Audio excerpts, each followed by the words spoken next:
കണ്ണടച്ച് നമ്മൾ അനുഭവിച്ച ഈ ദിവ്യ സ്വർഗീയ അനുഭവം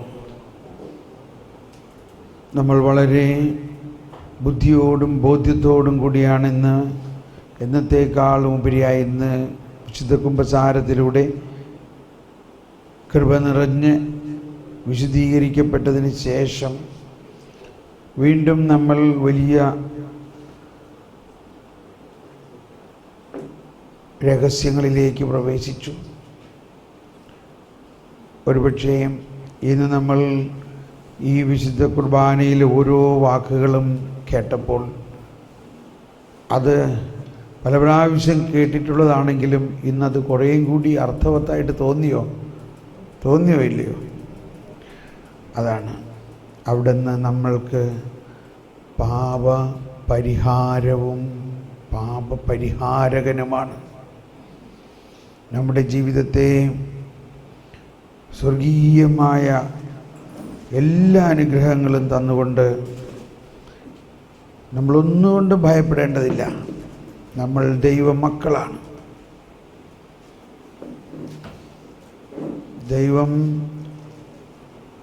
നമുക്ക് എല്ലാ കൂദാശകളിലും കൃപ തരുന്നു.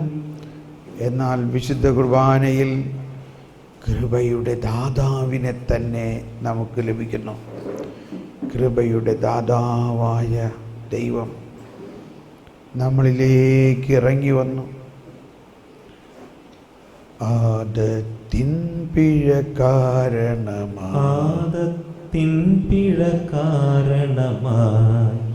മർത്യനു വന്ന കടം വീട്ടി ക്രിസ്തു നമുക്കായി തൻ രക്തം ചിന്തിയൊഴിച്ച ശിക്ഷകളും ആകയാൽ രക്ഷകനാഗമിക്കാൻ ഹേതുവാം പാപമേ ഭാഗ്യപൂർണം.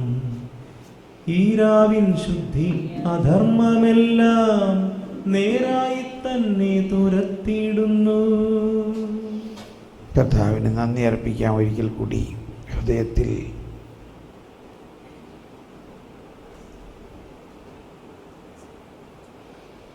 ഈശോ പറഞ്ഞു, സ്ത്രീകളിൽ നിന്ന് ജനിച്ചവരിൽ സ്നാപയോഹന്നാനേക്കാൾ വലിയവനില്ല. അതായത് പഴയ നിയമത്തിലെ എല്ലാ പ്രവാചകന്മാരെക്കാളും വലിയവനാണ് സ്നാപയോഹന്നാൻ. ഈ പ്രവാചകന്മാരെല്ലാവരും പ്രവചിച്ചു, വരാനിരിക്കുന്ന മിശിഹായെക്കുറിച്ച് പ്രവചിച്ചു. അവരെല്ലാവരും വളരെയധികം ആഗ്രഹിച്ചിരുന്നതായിരുന്നു ആ മിശിഹായെ ഒന്ന് കാണാൻ. എന്നാൽ അവർക്ക് ആ ഭാഗ്യം ലഭിച്ചില്ല. എന്നാൽ അവസാനത്തെ പ്രവാചകൻ അഥവാ സ്നാപയോഹന്നാൻ എന്ന പ്രവാചകൻ മിശിഹായെ കാണുകയും മിശിഹായെ സ്നാനപ്പെടുത്തുകയും ചെയ്തു. അതുകൊണ്ട് ഈശോ പറയാണ്, സ്ത്രീകളിൽ നിന്ന് ജനിച്ചവരിൽ സ്നാപയോഹന്നാനേക്കാൾ വലിയവൻ ഇല്ല.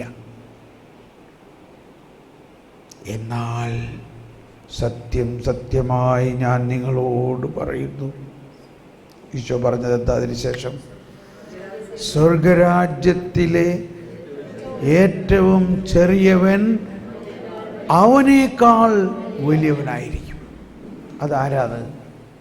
അതാരെക്കുറിച്ചാ? അതാരാ? നമ്മൾ ഓരോരുത്തരുമാണ്. ഒന്ന് അങ്ങോട്ടും ഇങ്ങോട്ടും നോക്കിയൊന്ന് നമ്മൾ ആരാന്ന്, അടുത്തിരിക്കുന്ന ആരാന്ന്. സ്ത്രീകളിൽ നിന്ന് ജനിച്ചവരിൽ സ്നാപയോഹന്നാനേക്കാൾ വലിയവനില്ല. ആ സ്നാപയോഹന്നാനേക്കാൾ വലിയവനാണ് ഇവിടെ ഇരിക്കുന്ന നമ്മളെല്ലാവരും. എന്താ അതിന് കാരണം? ഈ സ്നാപയോഹന്നാന് മുമ്പുള്ള ആരെങ്കിലും പ്രവാചകന്മാരോ ഇതുപോലെ ഈശോയുടെ ശരീരരക്തങ്ങൾ അഥവാ ഈശോയെ തന്നെ സ്വീകരിക്കാനുള്ള ഭാഗ്യം കിട്ടിയിട്ടുണ്ടോ? അപ്പോൾ നമ്മൾക്ക് എന്തോ ഒരു വലിയ ഭാഗ്യമാണ് നമുക്ക് കിട്ടിയിരിക്കുന്നത്. നമ്മളെ ഈശോ എന്തോ ഒരു വലിയ ബഹുമതിയോടെയാണ് നമ്മളെ കാണുന്നത്. ഈശോ നമ്മളെ കാണുന്നു.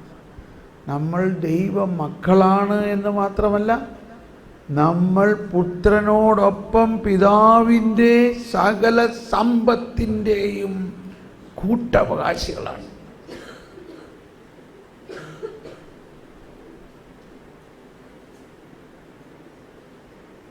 നമ്മൾ അഭിമാനിക്കുക. Praise the Lord.